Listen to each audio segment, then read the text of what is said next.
Okay, we have an easy one today. Very short and sweet. Thank you for subscribing and watching. I really appreciate it. If you can share my channel, I just do straight talk about recovery, what works, and maybe what doesn't work. You being here means the world to me. There's a term in meetings, people share this quite a bit, where they say, let go and let God. And how can you do that if you're a control freak who has shipwrecked your life and you're scrambling in desperation to try to put it all together again? And that is the foundation of recovery, is surrender. And if you're an atheist or an agnostic, you can borrow my God.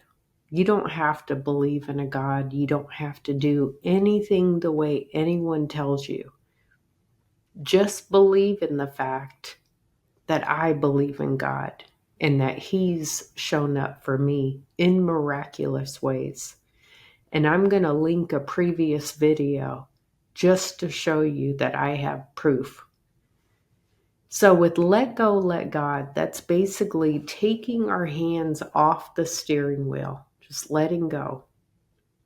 Yes, we need to get a job. We need to pay off debts. We have to make amends. We have to do all of that stuff. Not talking about that. I'm talking about just doing the next right thing. And you can think these are both cliches, but they are powerful. They are powerful. One of the things that helps me let go, let God is sometimes I'll write it down on a piece of paper, something that's making me crazy. And I just can't let it go. And I'm wrestling with it and I'm trying to fix it. And sometimes you just gotta be like, okay, God, it's yours.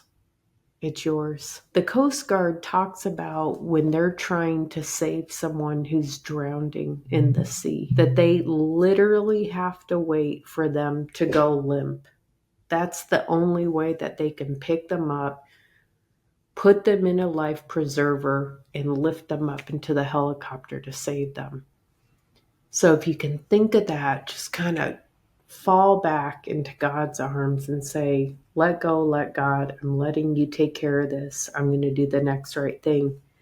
But something that's super cool, I've been doing this off and on for 20 years, is a God box. So I recently bought this little box. You see how pretty it is? It was at the Catholic Church. It was like a craft fair, and people were selling their little Christmas crafts. And this was probably not a practical purchase. I didn't care because it opens up. And I can put my little prayers inside. And I say, okay, God, you want it? You want my problems? And I write it down, I date it, and I close the box. I put it up on the shelf and I say, it's all yours. The really cool thing about that is when I try to take the problem back, that's basically me reaching into God territory and saying, no, I have it. I don't trust you. That's not going to work. Just if you surrender something, just trust that it's going to be better. And the really cool thing I like to do is when I see the dates, I'm like, oh my gosh, I was tripping so hard about that. It worked out better than I could have ever imagined. So, wrapping up, let go, let God, surrender, write down whatever problem is making you crazy right now, flip it over, write the date, fold it up, take your God box, whatever you can find, put it in there and say, okay, I'm done. And I would love to know in the comments what happens. If you want to come back a few months from now and say, oh my gosh, this is what happened, that would be so cool.